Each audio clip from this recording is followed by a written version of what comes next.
this job requires more appropriate trousers.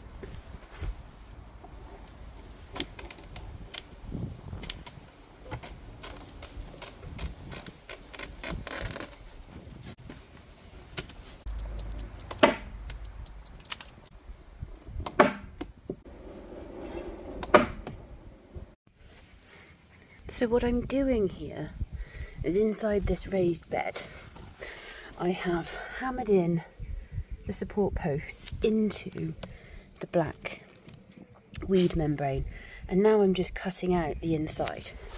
So I'll be able to lift this back, lots of lovely soil.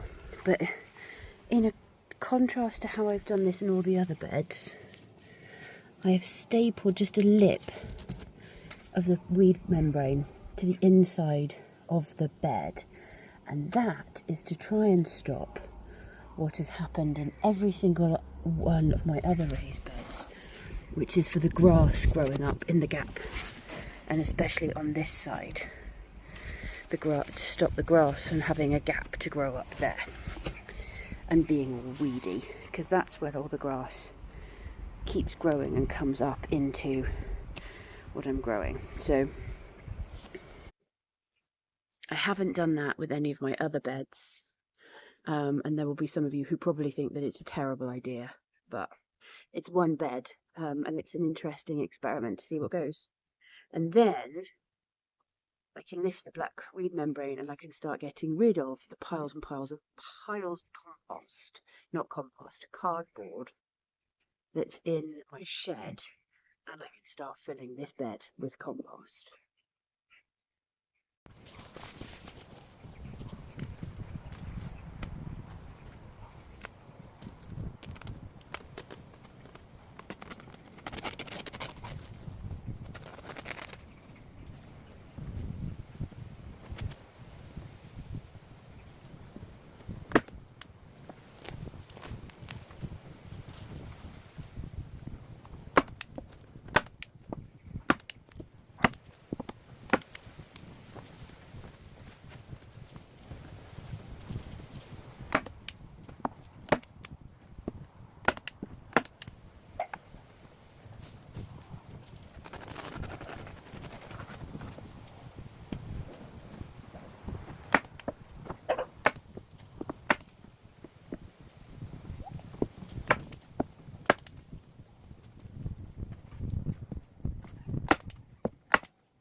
You can see it here. This weed membrane has been down for 3 years, and yet there is still grass trying to live in it and come up from underneath. There's still moss under here. This would grow back if I just left this uncovered. So our next stage is going to be quite important.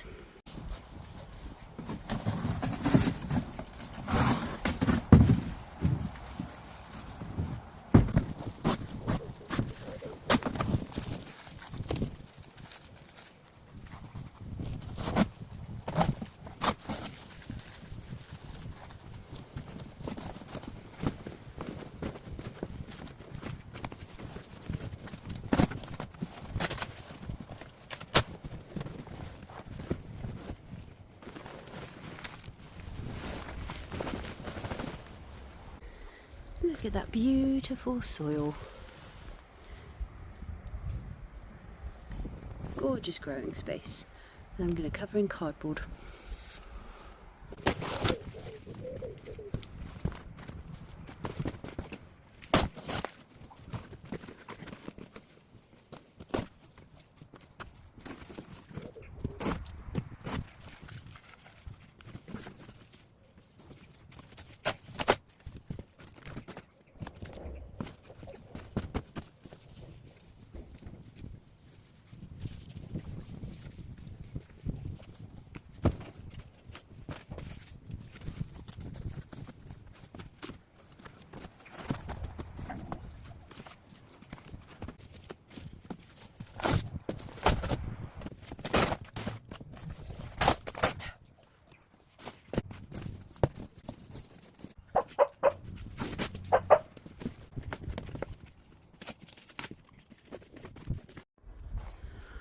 Okay, what I hope you can see is that the pattern of the cardboard is largely overlapping. There are gaps, it's not perfect, but I've got some more bits and pieces of cardboard that I can slot into place, and I'm not so worried about it because most of the stuff underneath has already been killed off by several years of the weed membrane coming down, and because I've tucked this under, I think the risk of weeds coming in at the edges is a bit reduced, or at least that's what I'm hoping for. And just to be on the absolute safe side, I'm putting the spare bit of weed membrane back on top, and then I shall weight it down with all the pots.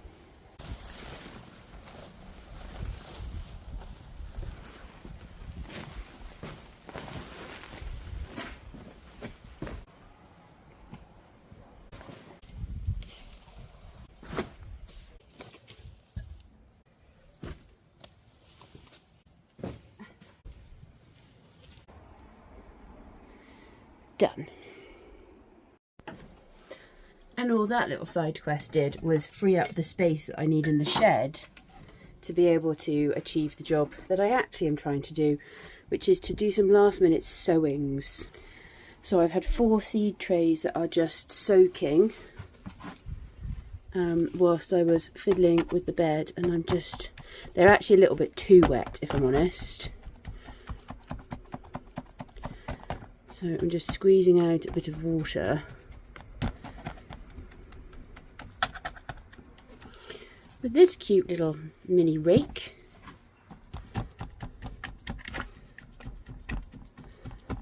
And I'll take them out of this watering tray as well, which isn't helping. Okay, you can't see it super well, but you've got a bit of a top-down view on what I'm doing. Might be a funny angle.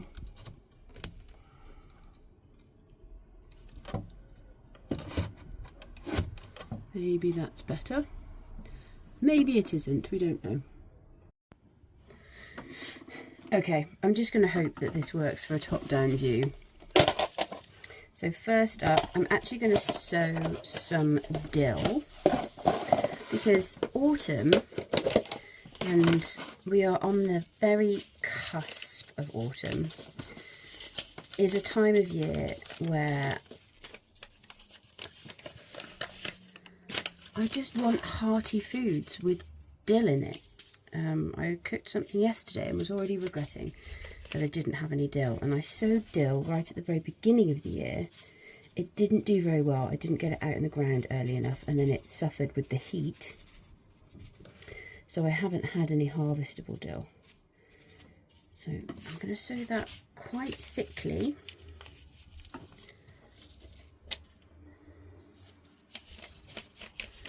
I'm going to get a label. And today is the 1st of the 9th. Pop that there.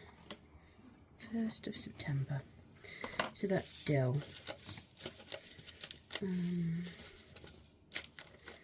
I might do just a little bit more coriander, because similarly I haven't had terribly great success with coriander. I've got some in the mini greenhouse that needs to be planted out or potted up into a bigger pot. That's probably not going to happen today.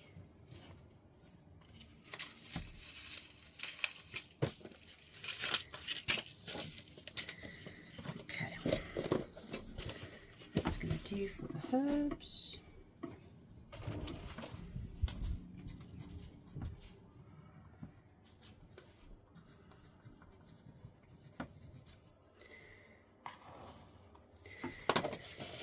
And then I've got several packets of pak choi that are open. I don't think I've sown any of this one yet.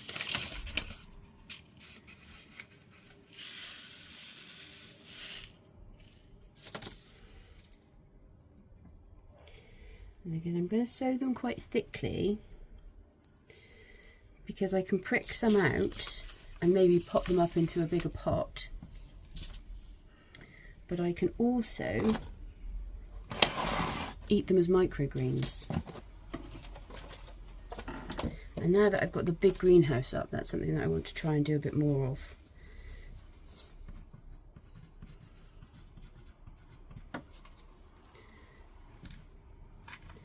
There we go. Last but by no means least, I'm going to try and grow some spinach. Now, those of you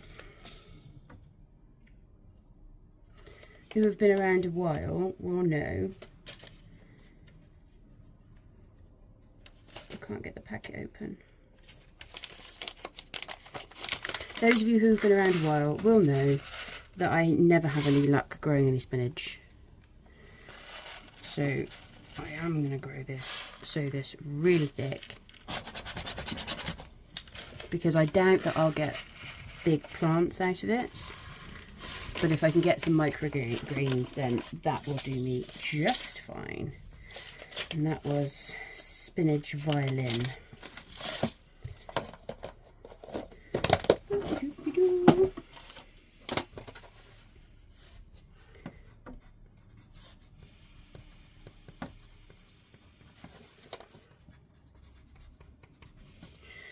There we go. So I'm just going to grab... Oh, I should probably say, because I put these pots out before I started filming, this is just regular multi-purpose compost. I've not put, I couldn't get to the seed sowing compost, and that's why I went out and did that cardboard effort in the bed. So I'm just going to top it off with more.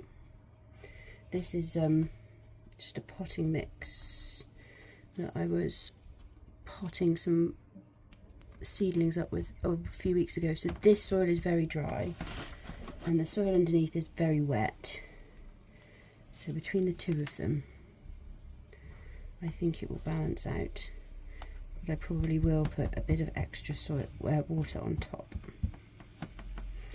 I'm patting it down nice and firmly.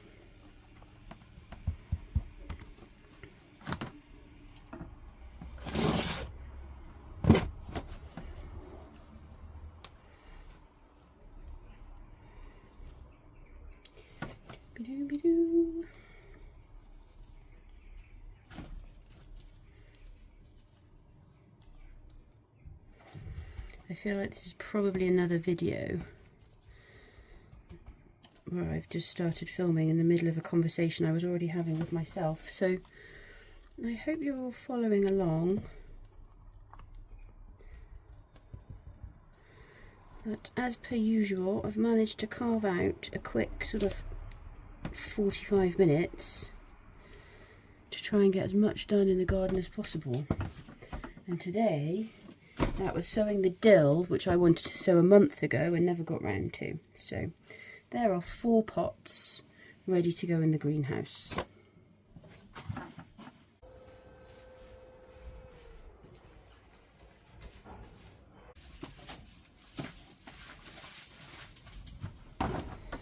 Next up, I've got some kale that needed to be potted up ages ago, got left out of the greenhouse and has been munched a little bit.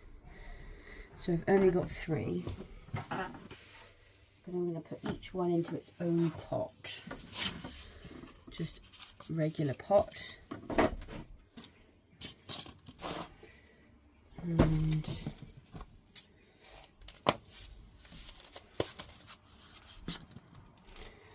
see what comes out. These were kale that I sowed mid-July.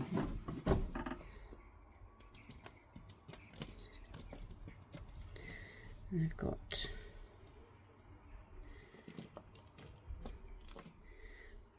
3 nice big plants, and then I wonder if this one is also salvageable.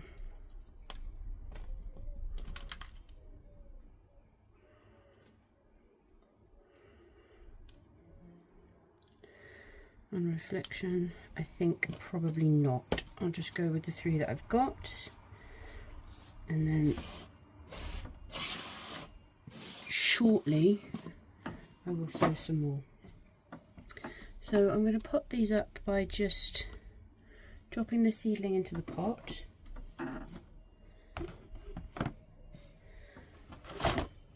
Taking the bucket of soil and then just dropping the soil on top. I'm still holding on to that seedling.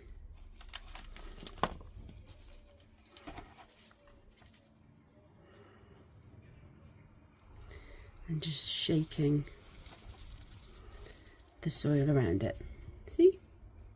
This is my first time filming from this angle, so I'm not entirely used to it, but it has been much requested that I find a way to be able to do this for you. So hopefully you find it helpful.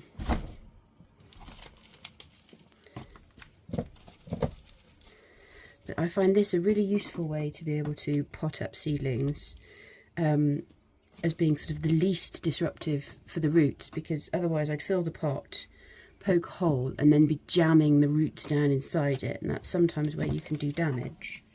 But this way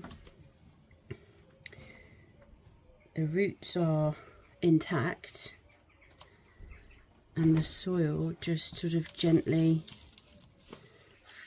fills around it.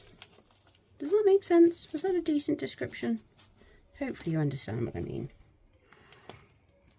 Now this soil is super dry, so I'm going to go outside and give these a good water and then come back to write the labels.